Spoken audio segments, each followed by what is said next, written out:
Attendees are in listen-only mode. All right, thank you everyone for joining us for the Fostering Empathy and Humane Behavior webinar. We're going to get started. So my name is Liz Walsh and I'm a Heart Humane Education instructor in Chicago. A little bit about my background: I got my graduate degree in Humane Education through Valparaiso University. I started out at Heart as an intern during graduate school about 3 years ago, and then was hired on as an instructor with Heart after I graduated 2 years ago. I've also worked at a farm animal sanctuary in Wisconsin as a summer camp counselor the past 2 years, and have also run after-school programs here in Chicago. I'm going to let my co-presenter, Mickey, introduce himself. Thank you, Liz. So my name is Mickey Cudia. I'm the Chicago Program Manager. I received my master's in Humane Education from Valparaiso, and I've been working for Heart for the past 6 years, teaching our programs in school, and I also do some professional development training for educators as well. So I'm going to start us off by quickly telling you a little bit about Heart. So Heart stands for Humane Education Advocates Reaching Teachers. We are a comprehensive humane education organization. So this means that we teach compassion and respect for people, animals, and the environment. We have offices in New York, Chicago, Indianapolis, and Portland, Oregon. For our direct services, we provide programs in school as well as after-school programming and summer camps. We also offer educational resources, including resource guides, webinars, and in-person trainings. Finally, we advocate for humane education in the educational and governmental sectors. So the focus of tonight's webinar is seeing how social emotional learning and humane education are connected. So on the screen, you can see a graphic that shows the 3 areas of focus of social emotional learning. The levels move from understanding yourself and your emotions to developing relationship skills with others to the community level that helps you make responsible decisions. As you can see, these levels are interconnected and grow out towards each other. Much of human education focuses at the community level, such as creating a world that is compassionate and just for animals, the environment, and all people around the world. But you can see here that to achieve the goals of creating a better world community, we need to also build up and strengthen young people's skills of self-management, self-awareness, and relationship building. This is where social emotional learning comes in. And tonight, this is how we are going to organize our presentation. So I'm going to turn it over to Mickey, who's going to start us off by talking about the self. Oh, thank you so much, Liz. So like Liz said, we're going to start off by talking about yourself. And what that means is talking about like your own emotions and teaching kids how to better understand themselves. And then another thing too is sometimes we can get overwhelmed by our emotions. So we're going to talk a little bit about some self-management skills. So teaching kids how to calm down when they're a little too excited or angry or overwhelmed. Okay, so the first thing you can do, this is very simple, is just give kids a vocabulary to explain how they feel.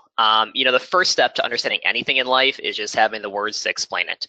Once you have like a common language to talk about this topic, then you can better understand it, and then also you can communicate it to others. So here are 2 quotes from 2 students in our program that really like emphasize the importance of, you know, teaching kids vocabulary for their emotions. The first one is, "The most important thing I learned is the definition of emotions, because I started to know words other than sad, mad, or happy." And you know, like most kids, they know the basic emotions. You know, they know sad, they know mad, they know happy, but there are other emotions that are more complicated. And without having the language to, you know, like accurately talk about this, it can be confusing for kids because they don't know how they're feeling. It can also be frustrating because like you can't explain them to other people. I know I remember growing up and I had anxiety, you know, like I would feel like weird, I describe it, and I didn't know what was going on with me. And it wasn't until a family member, you know, like I talked to her, my sister, and she explained, you know, "I think you're having anxiety." And that was such a relief because like I learned that I wasn't the only person that had that emotion, which was really helpful because I thought, you know, like I didn't know what was going on. I thought it was a very odd thing. It really helped me out.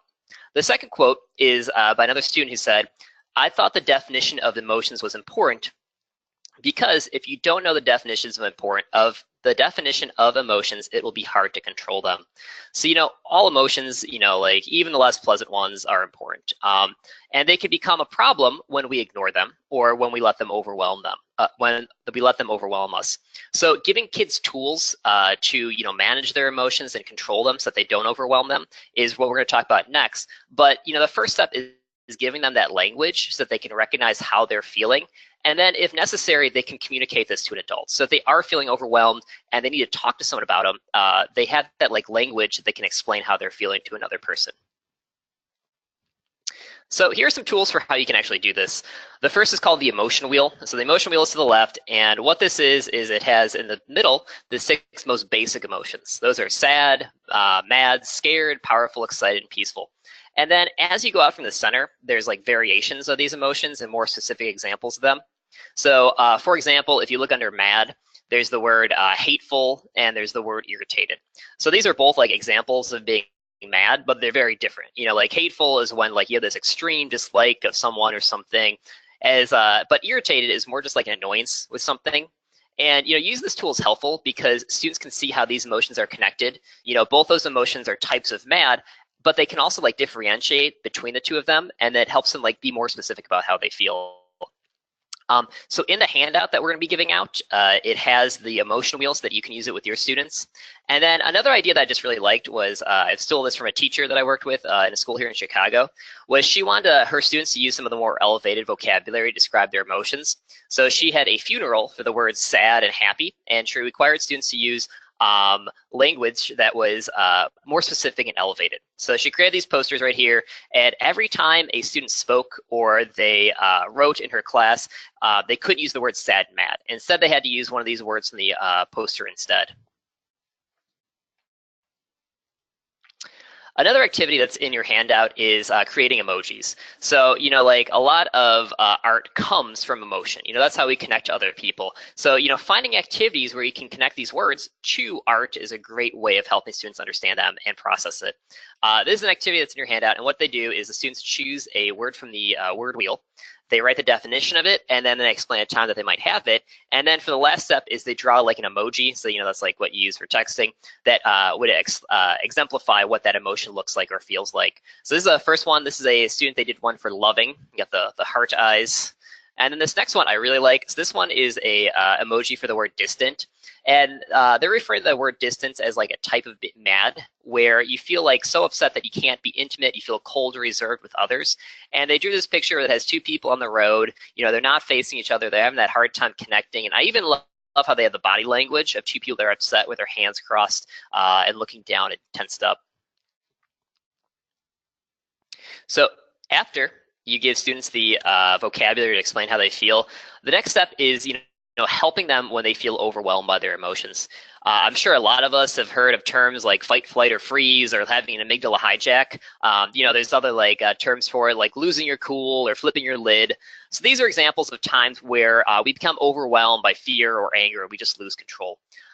This is caused by a part of the brain called the amygdala. So if you look at this brain picture right here, the amygdala is down there by the brainstem, and the amygdala is one of the most primitive parts of the brain. And what happens is when we have our lives are in danger is the amygdala takes over, and what does is just has us act instinctually. So we just start doing things to protect ourselves. For example, if you were about to get hit by a car, the amygdala would take over, and instead of being what should I do about this car that's going to hit me, you just jump out of the way. The problem is that the amygdala is taken over when we don't need it to. I'll give you an example. When I was in high school, I was talking to my friend on the phone, and we got in this big argument, and I took my phone and I threw it against the wall. And this was back in the day where we had those giant brick phones. So I put a hole in the wall as well.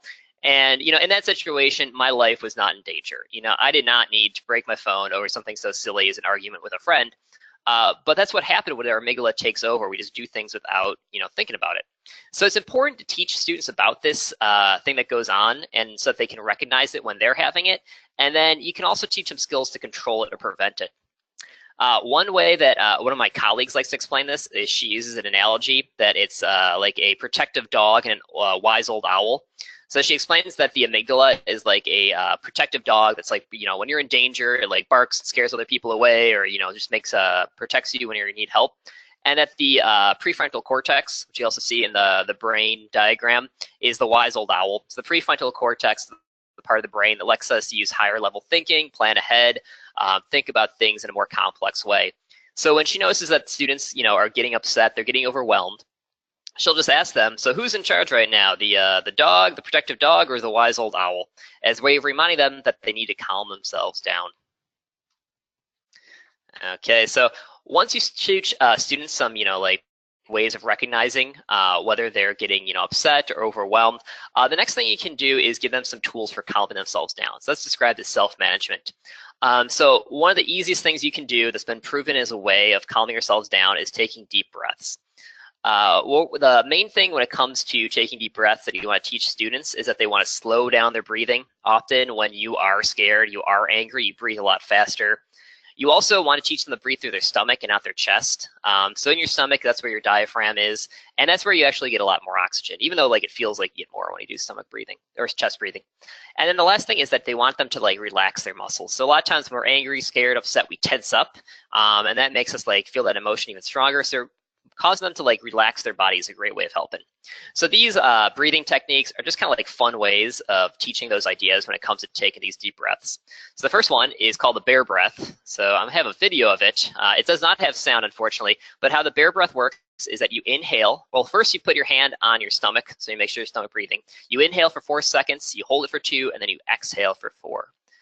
And then you breathe in, 1, 2, 3, 4, hold it for 2, 1, 2, exhale, 1, 2, 3, 4. Okay, and the next breath we're going to talk about is something called the bunny breath. So for the bunny breath, what you do is you breathe in, you sniff through your nose, and it kind of is like how rabbits, when they're breathing, they flare their nostrils. So for this one, you have the students sniff in 3 times through their nose, and then exhale through their stomach. And this is really great, especially for when kids are crying. So a lot of times it kind of mimics when kids are crying, they're like, and they just keep breathing in, even though there's no room to put the oxygen because their stomach's already full of carbon dioxide. So what you do is you train them to take those 3 sniffs and then exhale the 3rd one, so they can get all that carbon dioxide out and then breathe in fresh oxygen as well. So I'm going to show you a video of how this one looks. Now the sound does work.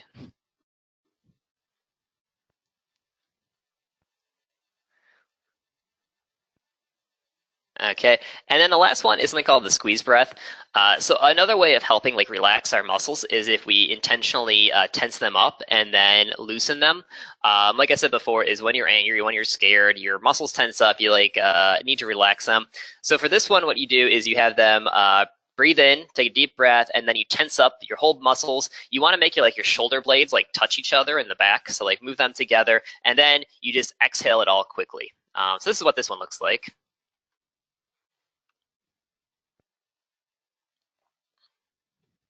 Inhale and exhale. Inhale, tense up, and then let it all out. Okay, and that's a fun one too. So building on these techniques, another thing that you can have students do as a tool is you can have them make mind jars. So what a mind jar is that you combine water, glitter glue, or glitter, and you put them all in a jar. And what you do is you have the students shake them up, and then you tell them that you want them to take deep breaths as they watch the glitter slowly go to the bottom of the jar. And this is a great way of helping students, because another technique for helping calm ourselves down is to take our mind off the thing that's making us angry or scared. So as they're taking those deep breaths, in addition to breathing deeply, they're also thinking about something other than the thing that is making them stressed. So I'm going to show you what that looks like as well. And I've done this activity with kids from kindergarten to 8th grade. I'm sure even high schoolers. I've done it with teachers too, and they got a kick out of it as well. So I'm going to show you what it looks like. It's fun for all ages. Okay, so we're going to shake it up, and then as you're watching those pieces fall to the ground, just take a deep breath.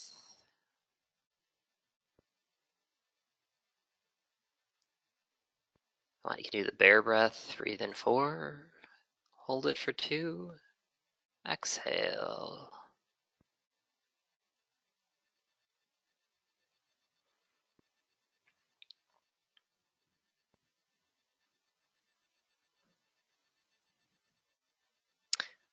So for that one, you can either, have students make their own individual glitter jar or mind jars, or you can have them, make one for the whole class. Sometimes I'll start a class by having one of the students shake up the mind jar, and then we all do the deep breaths as we watch that one jar. A final thing too that helps with this is there's a book called The Moody Cow Meditates. So this book is about a cow who has a very bad day, and he's very upset. And by the end of the day, though, he goes to see Grandfather Cow, and Grandfather Cow teaches him how to use the glitter jar as a way of meditating and helping be mindful and calm himself down. Okay, so I'm going to pass it back over to Liz as she goes to the next stage, to the interpersonal. All right, thanks, Nikki. So next, I'm going to move along to the interpersonal level. In this section, I will be discussing how to teach young people to identify emotions in others through body language, how to communicate their own emotions in a healthy way, and how to attentively and reflectively listen to others' emotions, all as a way to better build interpersonal relationships. So one thing we started out teaching students is how to recognize emotions based on body language. So this can be the body language of other people, themselves, or even companion animals, meaning dogs or cats. So understanding the body language of other people is one tool for creating better communication with others, because they can recognize the needs of another person. For example, you could recognize if someone is scared or anxious and then offer them up support or encouragement. You could also see if someone's body language and what they're saying don't match up. So for example, I'm sure this has all happened to us. If you see someone who is obviously upset or sad or troubled, but then they say, no, I'm fine. I'm fine. A bonus way to use these skills to examine is to examine illustrated children's literature to find extra cues about or clues of how a character is feeling while you're reading the book with your students. And to add on to what Mickey covered, young people can also better understand and identify their own emotions if they can also self-reflect on their own body language. Finally, students can also be taught how to recognize the body language of dog and cat companion animals. So this can mean that they can understand the needs of an animal. For example, if the dog or cat wants to play and excited to play, or if the animal needs space in that moment. This can help keep the kids and the animal safe by avoiding having a kid go up to an animal who isn't safe to approach or who doesn't want to be approached. So we do a lesson that explores how students can identify if a dog or cat is safe to approach, or what they might be feeling based on that animal's body language. So you can see part of the handout that we give the students about dog body language on the screen. You're also going to be receiving this handout in your document packet. After I review the handout with the students, I ask them what are some similarities and differences between how dogs and cats show their emotions. So my students are, quick to point out the similarities, which is dogs and cats both bare their teeth or raise their fur on their backs when they're not safe to approach. But usually it takes a little bit more time for them to notice the differences. So for example, differences between dogs and cats' tails. So whereas a dog will have their tail up and moving around, wagging when they're excited and safe to approach. If a cat's tail is up and kind of twitching back and forth, which some kids might think is, a cat wagging their tail, it actually means the cat's agitated and shouldn't be approached. I also asked them if they recognize if there's any similarities between how a companion animal shows emotions and how a human does. So for example, the students say, well, humans and dogs and cats make themselves smaller when they're scared. So, they bring their limbs in close to them. Or if a human or a dog or cat is excited and playful, they'll move around really quickly. So an activity we do with students is emotion charades. So I'm sure you're pretty familiar with how charades works. So some tips for doing this activity, though, is to make sure that you obviously include age-appropriate emotion words for the students to act out, but I'd also encourage you to use some higher level and more complex emotion words. So this means including words other than just sad, mad, or happy, but also use some of the higher level words from the outer edges of that emotion wheel that Nikki showed you. When I do this activity in my classes, I also make sure to model the first emotion word myself and act it out so the students can see that with the charades game, you have to use your whole body, including your facial expression. And after each volunteer student finishes acting out their emotion that they choose, and then their class guesses what emotion they were acting out, I do a quick debrief and discuss with the class how they could tell what emotion was being acted out, what they could see the student doing with their body and facial expression. Or we also discuss why it was difficult for them to guess. All right, so now that the students should know how to identify emotions through nonverbal cues, we need to teach them how to effectively communicate their emotions verbally. So one thing we like to teach students is how to communicate with I statements instead of you statements. So you statements aren't helpful because they put the listener on the defensive right away, and they shut down any sort of healthy, productive communication. A lot of times too, you statements are often unkind and unfair. On the other hand, I statements focus solely on the feelings of the speaker, leading to a more open and productive discussion. We focus on teaching how one can make effective I statements. So that's effective with an A.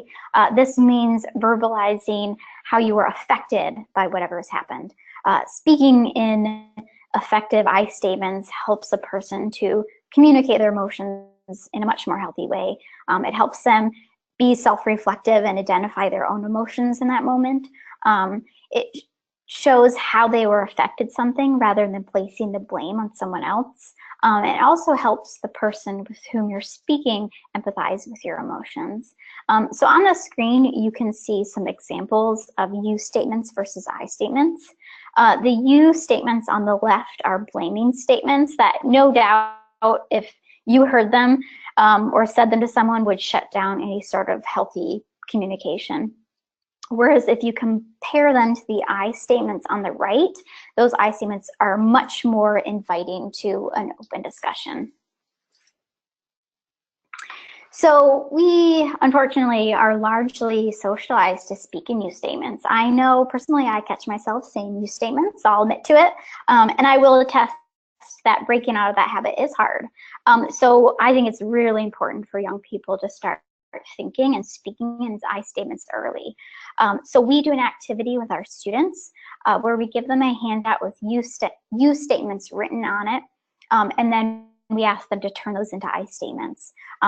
And to help them out, we provide them with some sentence starters to help them form sentences that are effective and focus on the self. And these sentence starters are also going to be included in your handout packet, so you can use them with your students as well. So once students are able to identify and communicate emotions, another way to build empathy is to learn to be better listeners. Specifically, we teach this through attentive listening, which is shown through your body language, and reflective listening, which is when you're able to rephrase what you heard the other person say in your own words. So sometimes it's helpful to see a bad example of something. So we do an activity where the students demonstrate inattentive listening. So I do an activity where I pair the students up and decide who's going to be the talking student and who's going to be the listening student in those pairs. I ask the talking students to close their eyes and visualize a time that they were really, really happy.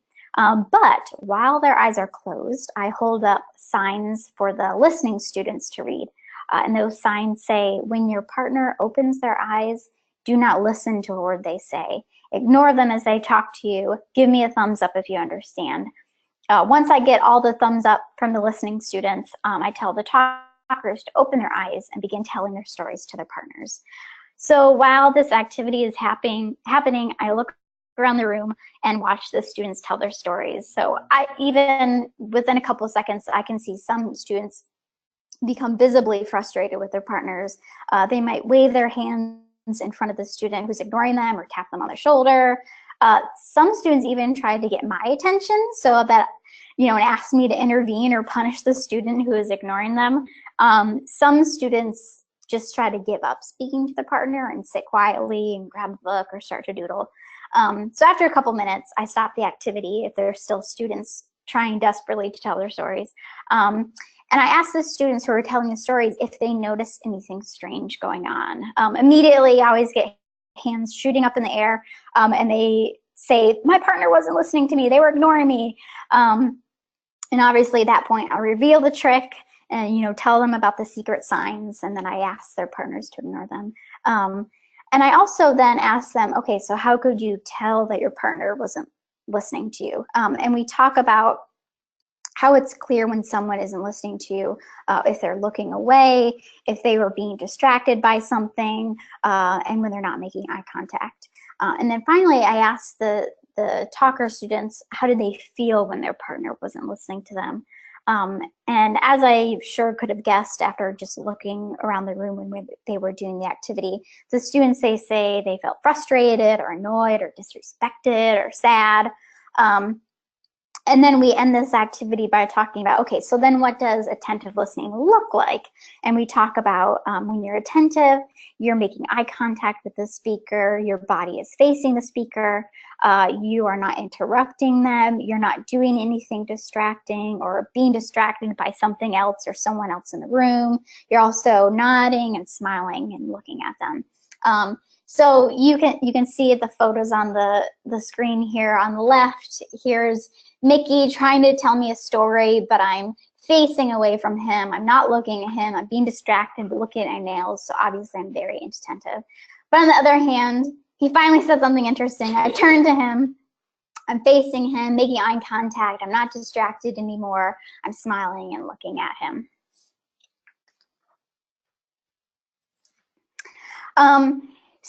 But just because someone is being attentive when they're listening, it doesn't mean that they actually heard what the person said.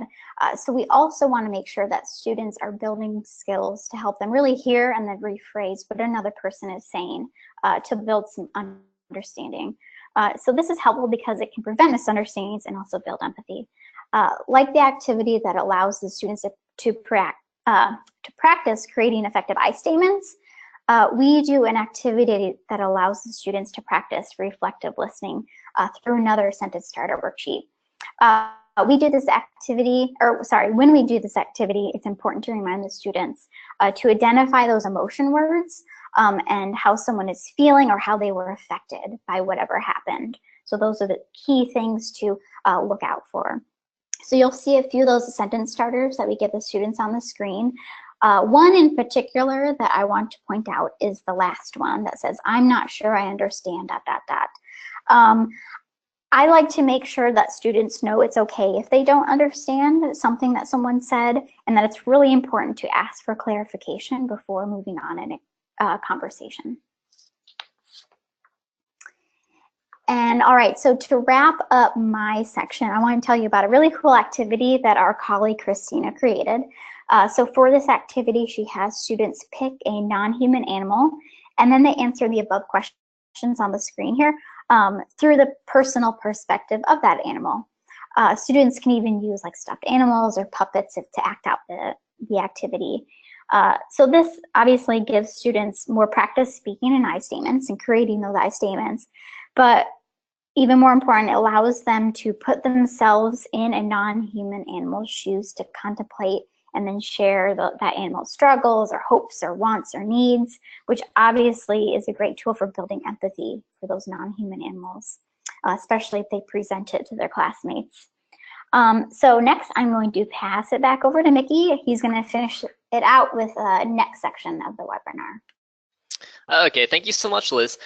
So before I move on though, I forgot to mention that you need to download the handout. So if you look at the control panel, one of the tabs says handout. So you open that and then you click that to download it. And that's where you get all those resources that we've been discussing. So next, like Liz said, I'm going to talk about community. So once students, they understand the self, they're able to explain how they feel. They have some self-management tools. And then as Liz was explaining, they have the interpersonal skills skills. They can understand other people and how to talk to them and how to understand how they are feeling. The next step is having them like go to the next level and be able to think about how they can better understand the community, which could be the classroom community, it could be the school community, it could be the local community, or even the whole world. And then also then things that they can do to help. So one tool you can use is something called community mapping. When I've done this is the example that I'll use with students. Is first I'll show them my community map that I made in my neighborhood. So this is my neighborhood. If you look there, you can see the litter. That was the challenge that I found in my community. And then you also look for like positive things in your community, because all communities have like good and bad things. So if you look there too, I also show how there's the community garden. There's also the bus system, so public transportation is important. There's bike racks that people can travel and park their bikes in my neighborhood. And then after I show them an example of my community map, then I'll take them in small groups and we'll walk around the neighborhood outside their school. So we'll walk around the school and we'll look for things that they think are challenges in their neighborhood and the school nearby. And then also things that they think, are positive, that help out. Almost always they take a picture of the school because that's a positive thing in their community. You can also do this inside. So if you can't take them outside, you can take them around the school and make a map of the school as opposed to the neighborhood. I really like using photos, so taking pictures. I think that's especially helpful for younger students. Sometimes they have a hard time thinking of, challenges that aren't visual. So having like tangible things that they could look at and that they can identify as problems. One other thing that I want to mention is that Jane Goodall's Roots and Shoots is a educational program, a great website, and they have a lot of resources on community mapping, and they even have ones that include like digital mapping that are a great way of incorporating STEM into this kind of activity. Okay, so another way to teach students about community and helping out their community is something called service learning. So service learning is when you identify a challenge or issue in your community and then you take action to help with this. So you provide some kind of like service. And one of the like best known proponents of service learning is a woman named Catherine Berger Kay, and that's her book, The Complete Guide to Service Learning. It's an excellent resource on this topic. And in that book, she breaks service learning into 5 steps. So first, the investigation. Number 2 is the preparation and planning. Number 3 is action, and then demonstration and reflection. So I would definitely check out that book if you want more detailed explanations of these. But what I'm going to do next is show you some examples of service learning projects that I've done and how I incorporate these steps into them. So the first one was I worked with a group of students for an after-school program that wanted to do something to help endangered species. So what we did first was we did the investigation step. So we did a lot of research. It was after school and I wanted to be fun. So it was mostly like videos about animals. Like who doesn't love a good animal video? And then we also read a couple short articles. After the students had a good understanding of this topic, they decided there's time to do the planning and preparation. So during this step, they decided what they want to do was to share the things that they learned by creating an educational board game. And they also, during this step, they decided, how the game would be played. They created a to-do list of things that they had to do to make that work. Then it was time for the action step, and this was when they actually created the board game. So during this step, they broke into smaller groups. So some of the students, they worked on question cards. So how the game worked was that you need to answer like questions about endangered species in order to move around the board. And then other students, they actually made like the board. And then one student made like little figurines that were the pieces for it. And then for the demonstration step, what they did was they had a board game night and they invited students from the other after school program to come. And the students came and they got to play and learn about endangered species. As a reflection, on the last day, like after they had the board game night, we talked about like what we thought went well, like what people like liked about the game, how they could improve it, to reflect on what they learned. Next, I worked with a group of 8th grade students, and what they wanted to do was a project on violence. So we started the investigation stage, and as we were doing the investigation stage, I noticed that it became less about preventing violence, and it became more about like glorifying violence. They're getting really into like the details about like gangs and like statistics and kind of like gruesome, not helpful things. So during the investigation step, I kind of had to like move them towards more of focusing on anger management. So a lot of the resources that I found were articles and videos, but stressing this point. So it's completely natural, their interest, but sometimes you need to help guide them in a way that's more productive for their projects. And then during the planning and preparation stage, the students decided that what they want to do to help with this problem was to create a video. So they're going to create a video that was a story about a young man who could not control his anger, and he gets into trouble at school and eventually gets kicked off the basketball team, which he loved doing. The video also had like a parallel story, so they had like the bad example and like the good one. And for this one, the alternative story was the same young man learns how to control his anger by taking deep breath and counting and other things, and he's able to be more successful. They show the benefits of learning how to control anger. Then for the demonstration step, they took their, for the action step, they had to record the video. Luckily, one of the students was really good at editing. The school had a camera that we could borrow. Some students were the actors, other students were like the people that were going to go to the, that were going to be like extras in the video. And then for the demonstration step, what they did was they took their video and they showed it to the 5th grade classrooms. So they showed the video, and then afterwards they had a discussion with the students about, how to control your anger. They also answer students' questions.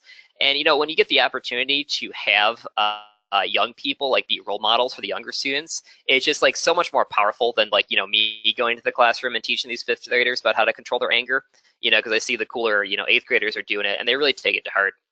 And then for the reflection at the end, I worked with a classroom teacher on this, and she was an English teacher. So she had them write a reflection paper where they explained like the impact the video had, and then also things that they might do to improve it.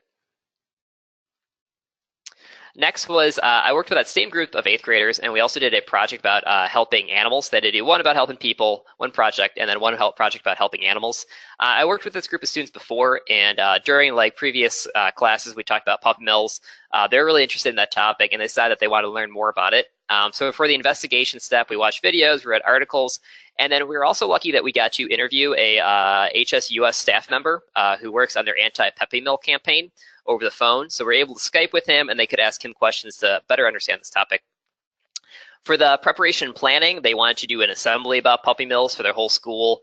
And then what they had to do is decide like what kind of things they were going to do during the presentation. So some students gave speeches, others had PowerPoints, others had like poetry. And then the other thing they decided to do was to invite a guest speaker. So they had guest speakers, including a dog trainer who had his pit bull do tricks. So that was a big hit for like as the culmination of the assembly. For the action demonstration step, we kind of combined those two, and that was like the day of the assembly was actually like doing it, and then also they showed their learning to, I think it was the 2nd through 5th grade attended the assembly. So a lot of students came there and packed the assembly hall. And then again, they had their teacher had them do a reflection paper as the reflection step. So I know for a lot of people, you might not have time to do a whole like project, the service project with the 5 steps. So next we're going to talk about is some ways that you can help students understand communities and about problems, and then also do a action that will help. So a really good way of introducing problems and doing the investigation step is by using books and articles. So I'm going to first, explain some good books that you can teach about certain problems, and then simple projects that you can do. So these are great things that you can do in like one lesson. So like in an hour's amount of time, it's they can investigate a problem and then also do a project that helps with it. So the first thing is protecting trees. Here's 3 great books about this topic. The first one is The Lorax. I'm sure you're all familiar with that one. The next one is Wangari's Trees of Peace, and this is about a Nobel Prize winner named Wangari Maathai, who started the Greenbelt movement in Kenya. And what that Greenbelt movement did was encourages people to plant trees. And as of now, that organization has planted over 51 million trees across the country of Kenya. The other book is very popular in schools. I'm sure a lot of people are familiar with it. It's called The Great Kapok Tree. It's about a young man. He goes to the forest. He's about to cut down a tree. He gets sleepy doing that, and then he takes a nap. And then as he's sleeping, the animals talk to him about why he shouldn't cut down the tree. And then for older students, there's a lot of great articles and videos on this topic as well. So after they learn about protecting trees, the next step is having them do a project to help with it. Often what I'll do first is I will talk about, what are things you can do to help protect trees and not waste them. And one of the things that I always like to point out is there's just the simple step of not wasting paper. So, like printing on 2 sides of paper, if you make a mistake, turn to the other side, draw there, try to fix your mistakes instead of wasting it. And one way to reinforce this point is by having students make recycled notebooks. So for this, all they do is they take scrap paper. I'll take scrap paper from our office, and then they bind the scrap paper together and then decorate the covers. If you want to learn more about this, there is a link to it in the handout that you can download, like I said, in the control panel. And then also we have a video on our website about it as well. Next is the topic of animals in captivity. So for this, one of the books that I really like about this topic is called A Boy and a Jaguar. So this is about a young man that has a stutter.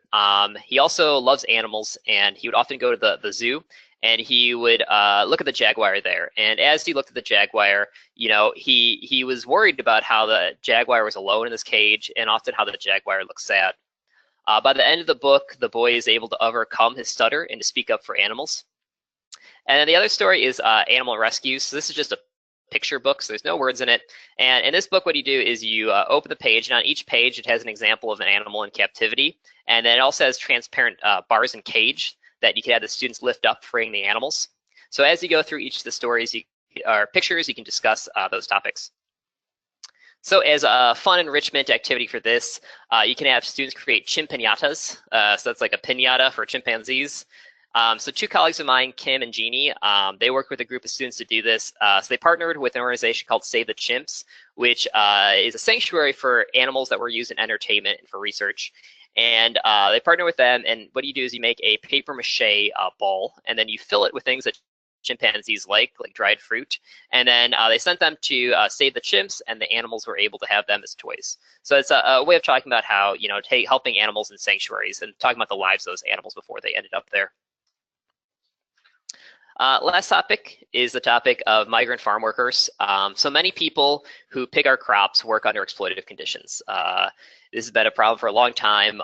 They either, you know, get paid very little money, they get exposed to dangerous work environments, often working long hours. So two really great resources for this are two chapter books that are very commonly read in schools. The first one is Esperanza Rising, which is about a young woman that has to leave her home in Mexico and becomes a migrant farm worker. And the other one is The Circuit. So this is an autobiography about a young man that works as a migrant farm worker. So it might be hard to teach these books. They are chapter books, so it's not something you could do in like an hour, but I'm sure a lot of your students have already read these books. And what you can do is just review them and then talk about how the modern conditions of people living on working as migrant farm workers. Another book that you can use is Harvesting Hope. This is the story of Cesar Chavez. So it talks about him and his family moving to the United States and him working as a migrant farm worker and organizing farm workers to help with their treatment. So one thing we like to do is after reading these books, it's great to connect the modern day working conditions for people on farms. A lot of times students think that this is an issue from the past. So helping them learn that these conditions, though they have there have been improvements, thanks to people like Cesar Chavez, there are still children who are exposed to pesticides and are working in unsafe conditions. So what we'll do is we'll have students write letters to people in the government about this problem or to companies. During these letters, students explain what they think should be changed, either with the laws or how the company acts. And this is a great way of combining, taking action, source learning with literacy and writing as well. So it's a great way of connecting this persuasive writing. Okay, so that wraps up what we're doing. If you have questions, what you can do is you can put them in the questions section. So if you look at the control panel, it is 1, 2, 3, 4, 5, or 6 down. So send those questions right now and we can answer them.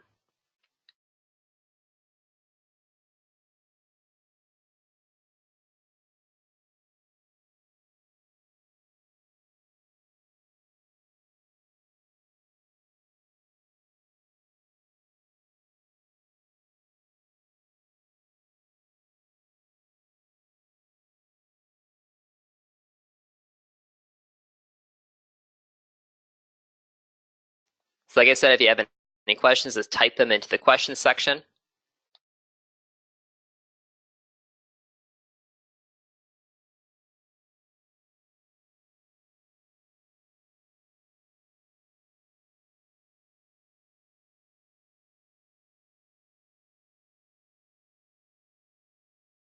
All right, so if you think of questions later, you can always email us.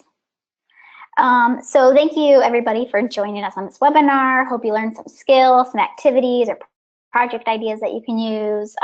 Again, feel free to email us if you have any questions. My email's up on the screen, so is Mickey's. Also have our website listed there, along with our Facebook and our Twitter. So we're gonna finish up the webinar now, but you will see a survey pop up when you close out of the webinar. So please take a moment, fill it out. We'd love to hear your feedback. Thank you, everybody. Bye.